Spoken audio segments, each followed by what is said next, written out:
আপনারা সবাই নিপীড়িত, নির্যাতিত আমার মতো। অনুগ্রহ করে 5টা মিনিট কেউ একবারে সাইলেন্ট থাকে। 5টা মিনিট। প্রিয় সাংবাদিক বন্ধুগণ, 2011 সালে 6 জুলাই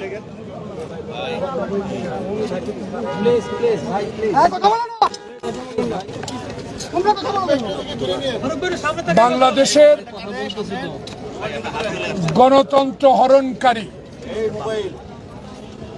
বাংলাদেশের মানুষকে হত্যাকারী, বাংলাদেশের সংবিধান নষ্টকারী, বাংলাদেশে মানবাধিকার লঙ্ঘনকারী, বাংলাদেশের সব সংবাদপত্র বন্ধকারিণী শেখ হাসিনা ওয়াজেদ 16টি বছর বাংলাদেশে বিনা ভোটে সরকার হয়ে নিপীড়ন নির্যাতন চালিয়েছিল।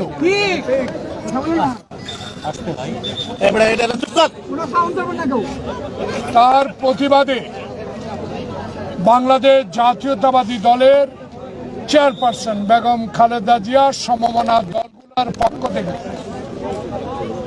2011 সালে 2 দিনের জন্য হরতাল ডেকেছিল। সে হরতাল চলাকালীন সময় আমার সহযোদ্ধা যারা আমার সাথে আছে, নাম বলবো, তাদেরকে নিয়ে আমি শেরেবাংলা জাতীয় সংসদ ভবন থেকে একটা মিছিল নিয়ে ফার্মগেটের উদ্দেশ্যে রওনা দিচ্ছিলাম। তখন এই আজকের অতিরিক্ত পুলিশ কমিশনার হারুন তেজগার উপর সহকারী না কি ছিলেন, বিপ্লব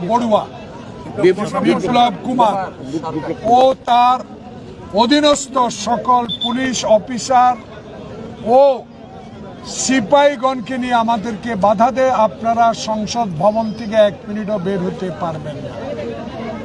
কথা কাটাকাটি এক পর্যায়ে আমরা যখন বেরিয়ে পড়লাম, তখন হঠাৎ আমি দেখি আমার মাথায় রক্ত। যে দৃশ্যগুলো এখানে যেসব টেলিভিশন আছে তাদের কাছে রক্ষিত আছে বলার দরকার নেই।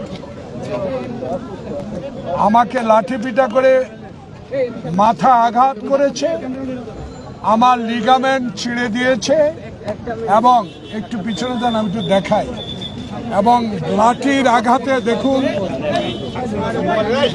লাঠির আঘাতে আমার বাম কিডনি অচল হয়ে গেছে। সেটা আমেরিকা, সিঙ্গাপুরে চিকিৎসা করানো হয়েছে। আমার বন্ধু আশরাফুদ্দিন নিজার নির্দেশ প্রাপ্ত হয়ে একটি মামলা দায়ের করতে আসছিলেন এই শেরেবাংলা নগরে।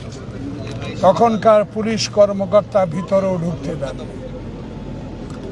মামলা নেন নাই, মামলা কোর্টে করা হয়েছে। সেই মামলা তদন্ত হয়ে 3 দিনের মাথায় সেই মামলা বাতিল করে দেওয়া হয়েছে। কিন্তু দুর্ভাগ্য বন্ধুরা, প্রিয় সাংবাদিক বন্ধুগণ যারা আমার সামনে ডানে বামে আছেন, সবাইকে আমি ব্যক্তিগতভাবে চিনি। আমি একজন রাজনৈতিক কর্মী, আমি একজন মুক্তিযোদ্ধা, অস্ত্র ধরে দেশ স্বাধীন করেছি। আমি শিক্ষা প্রতিষ্ঠানের ভিপি জিএস হয়ে এই পর্যন্ত এসেছি, 5 বার এমপি হয়েছি, বিরোধী দলের চিফ হুইপের দায়িত্ব পালন করেছি। এরকম নির্মম আঘাত, নির্মম অত্যাচার আমি আর কোনোদিনও কোনো স্বৈরাচার সরকার করেছি কিনা দেখিনি। তখন আমার বিরুদ্ধে পুলিশ বাদী হয়ে একটা মামলা করেছে, সে মামলা এখনো আমাকে হাজিরা দিতে হয়। এই হলো করুণ ইতিহাস। তাই আজকে আপনাদের প্রশ্নের উত্তর একটাই সরাসরি, আজকে সুযোগ হয়েছে ছাত্র সমাজের রক্তের বিনিময়ে, জনতার রক্তের বিনিময়ে দেশ গণতন্ত্রের পথে এগিয়ে যাচ্ছে। আল্লাহ পাকের কাছে আমি খোকন জন্য আবু সাইদ খোকন সহ যারা এই আন্দোলনে হাসিনার পদত্যাগকে বাধ্য করতে আন্দোলন করে যারা জীবন বিসর্জন দিয়েছেন, আজকে এই শেরেবাংলা নগর থানার সামনে দিকে, তাদের জন্য আল্লাহ পাকের কাছে এই জোহরের নামাজের পরে দোয়া করি আল্লাহ পাক যেন তাদের বেশ নসিব করে। সাথে সাথে আপনাদের মতো যারা স্বাধীনতা পান নাই, সকল সংবাদপত্র বন্ধ করে দিয়েছেন, যারা বিগত দিনে কথা বলতে পারেন নাই, এখন কথা বলার সুযোগ হয়েছে। কথাগুলো বলবেন, এই কথাগুলো এই জন্য বলবেন, এখন লেখার স্বাধীনতা আছে, কথা বলার স্বাধীনতা আছে, প্রচার করার স্বাধীনতা আছে। সেই কারণে ইন্টেরিয়াম গভর্নমেন্ট যিনি আজকে প্রধান, আল্লাহ পাকের কাছে তার জন্য দোয়া করি, যিনি এখন পলাতক শেখ হাসিনা 14 তলায় লিফট বন্ধ করে দিয়েছিল তার মামলা, পায়ে হেঁটে 14 তলা পর্যন্ত গিয়েছিলেন। আল্লাহর কি কুদরত, শেখ হাসিনা এখন পলাতক। যার লিফট বন্ধ করে ডাকে পদ্মা সেতু থেকে টুপ করে ফেলে দিবে বলেছিল, সে এখন পলাতক। আর সেই ইন্টেরিয়াম গভর্নমেন্টের প্রধান ডক্টর মোহাম্মদ ইউনূস আজ বাংলাদেশের সরকার প্রধান। এইটুকু বলেই আপনাদের কতজন আসামি করেছেন? হারুন, বিপ্লব সহ অসংখ্য যারা সহযোগী ছিল সবার নাম উল্লেখ করে। আপনারা কিসের মামলা করেছেন?